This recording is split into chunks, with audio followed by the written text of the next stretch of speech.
વીરપુરના મહાસંત શ્રી જલારામ બાપાની 215મી જન્મજયંતિની ઉજવણીના ભાગરૂપે ભાઈબીજથી યાત્રાળુઓનો પ્રવાહ અવિરતપણે વીરપુરમાં આવી રહ્યો હતો। અંદાજે રોજ 1.5 લાખ યાત્રાળુઓની નાના મોટા વાહનો, 4 wheel travels, ST bus, railway દ્વારા અવરજવર થઈ રહી છે। નવા વર્ષથી અત્યાર સુધી અંદાજે 5 લાખથી વધારે જલારામ બાપાના ભક્તો જલારામ બાપાના દર્શન અને પ્રસાદ ભોજનનો લાભ લઈ ધન્ય બન્યા છે। તારીખ 30ને કારતક સુદ સાતમના રોજ ગુરુવારે પરમ પૂજ્ય ભક્ત શ્રી જલારામ બાપાની 215મી જન્મજયંતિની પાવરફુલ તૈયારી પૂજ્ય બાપાના પરિવાર દ્વારા તથા ગામ લોકો અને વેપારીઓ દ્વારા પૂર્ણ થઈ ગઈ હતી। પૂજ્ય જલારામ બાપાના ભક્તો દેશ વિદેશ અને ગામે ગામ છે। સૌરાષ્ટ્ર અને ગુજરાતના અનેક યાત્રાળુઓ પૂજ્ય જલારામ બાપાની જયંતિના દિવસે પગપાળા ચાલીને મોટી સંખ્યામાં સર્કલ દ્વારા તથા સંઘ દ્વારા સંગીતના સથવારે ઢોલ, નગારા, શરણાઈ અને મંજીરાના સુર સાથે પૂજ્ય બાપાની ધૂન બોલાવતા વીરપુરમાં પ્રવેશ કરે છે। સંતોની ભૂમિ સૌરાષ્ટ્રના વીરપુર ગામે થઈ ગયેલા સંત જલારામ બાપાની 215મી જન્મજયંતિની ઉજવણીના ભાગરૂપે વીરપુર વાસીઓએ સ્વયં પોતાના ઘરોમાં રોશની અને આસોપાલવના તોરણો લગાડી દીધા હતા। તેમજ દુકાનદારોએ પોતાની દુકાનમાં કમાનો, પતાકા અને મંડપો સજાવી દીધા હતા।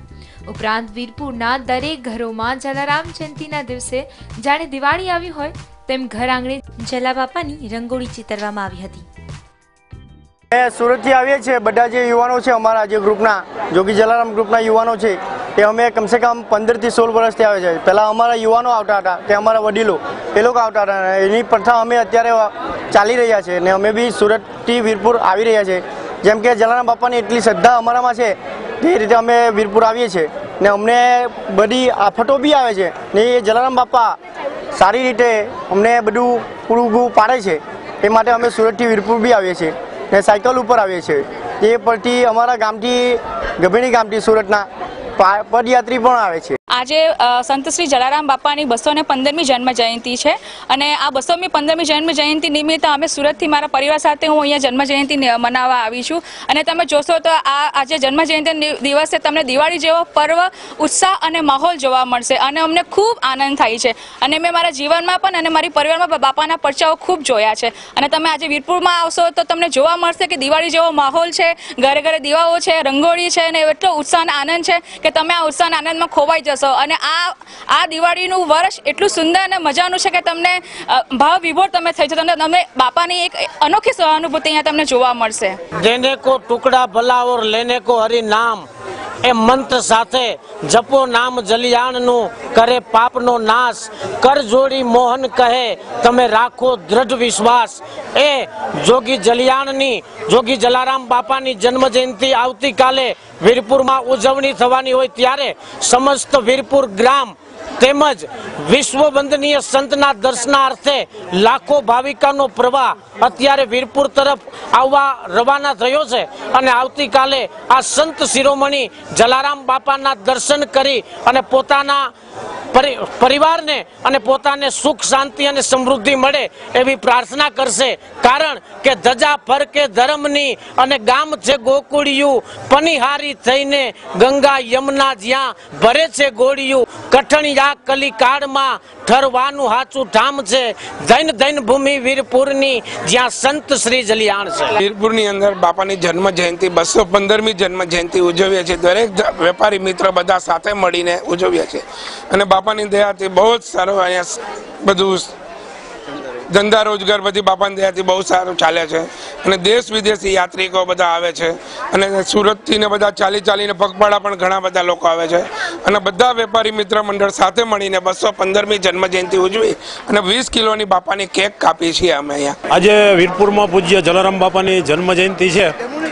જલારામ બાપાનો એક જીવન મંત્ર હતો, સેવા પરમો ધર્મ, service is the best religion. Jalaram બાપાએ પોતાની પત્નીનું દાન કર્યું ત્યારે જગતના નાથને અહીંથી મુઠ્ઠીઓ વાળીને ભાગવું પડ્યું હતું।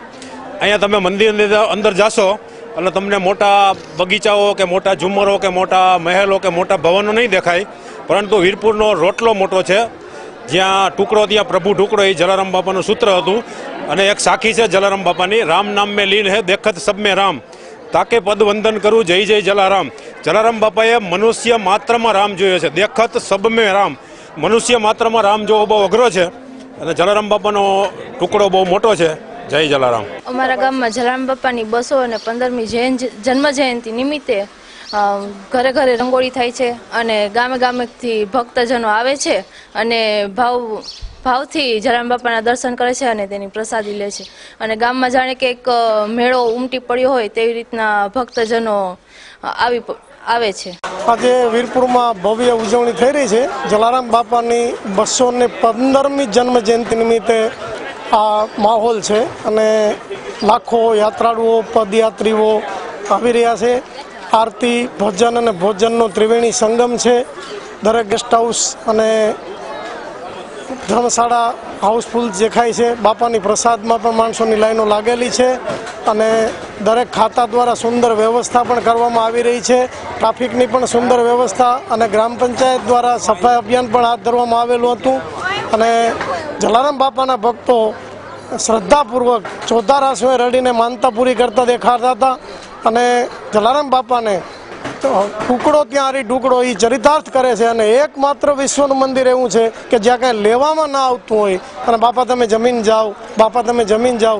જલારામ બાપાના જમાનાથી શરૂ કરેલું આ શ્રદ્ધાવત આજે પણ અવિરતપણે ચાલુ છે અને લાખો ભક્તો તૃપ્ત થાય છે. શંખનાદ એને જ કહેવામાં આવે છે કે માણસનો ઓટકાર છે એ મોટામાં મોટો શંખનાદને એની ધા પહોંચે છે એવું સાહિત્યમાં કહેવામાં આવે છે અને ગીતામાં સંતના લક્ષણ પ્રમાણે જલારામ બાપા એવા એક સંત છે કે જીવન દરમિયાન કોઈને પણ શ્રાપ આપેલો નથી એટલે એ સંત શિરોમણી ગણાય છે સર્વ સંતોમાં.